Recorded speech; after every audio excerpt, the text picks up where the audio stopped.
आणि त्या संकटाला भिडण्याकरता आपल्याजवळ या कलियुगामध्ये फार मोठं शस्त्र आहे, त्याला नामाचं शस्त्र म्हणतात. कलियुगामध्ये सामान्य व्यक्ती फक्त नामानं आंतरिक सामर्थ्य वाढवून कुठल्याही संकटाला भिडू शकतो. परंतु तेवढे मोठे संकट त्याच्यावर येत त्याचं कारण आहे. कारण जेव्हा तो नामस्मरण करतो तेव्हा त्याच्यामध्ये एक आंतरिक बदल होतो. कारण ज्या वेळेस नामस्मरण करतो त्यावेळेस आतून त्याचं मन, त्याच्या आशा आकांक्षा ज्या आहेत ना त्या समाधानानं परिपूर्ण होतात. आणि जितकं माणसाचं समाधान जास्त तितक्या त्याच्या अपेक्षा कमी, जितक्या त्याच्या अपेक्षा कमी तितकं त्याचं दुःख कमी, आणि जितकं त्याचं दुःख कमी तितकं त्याचे संकट कमी, असं सूत्र आहे ते. म्हणून या महाराष्ट्राच्या भूमीनं जो पंढरीचा पांडुरंग त्या ठिकाणी 28 उभा केलेला आहे आणि त्याच्या पायाशी आपण जे रिंगण घालतो सातत्यानं, त्याच्या मागं फक्त त्याचे डोळे अधोमलित जे येतं त्यानं तुमच्या माझ्याकडे पाहावं त्यांना त्याचं फक्त नाम. नाम तुझे किती गोड वाटे माझ्या जीवा. आणि अहो देवा तुमच्या समोर तुमच्या मातीतला आंतरिक गोडी जे वाघ, नावाप्रमाणेच वाघ माणूस आहे आणि ते प्रत्येक त्यांचं भजन ते शेरो शायरी सुरू करतात. या अरे हे पत्र त्या धन्याला वैकुंठवासी राहतो दयाला. आणि पत्राचा वाचून मजकूर हर्षमणी हा झाला. आणि तुझे भजन कसे करावे ठाऊक भजला नाही.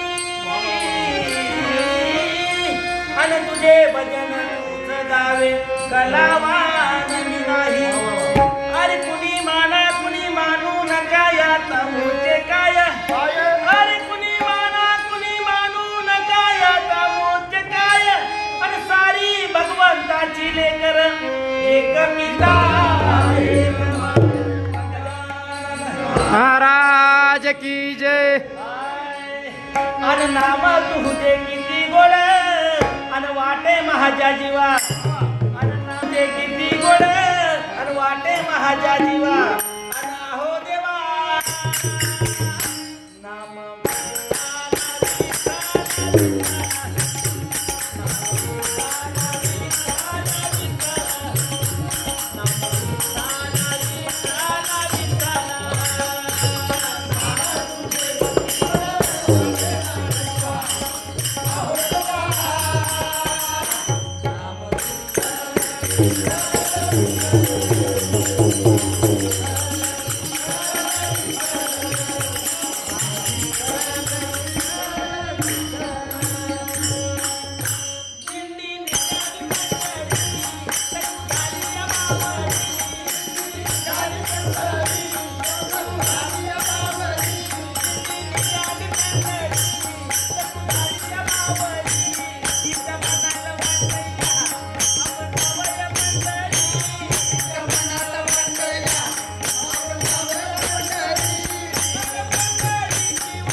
धन्य सखूबाई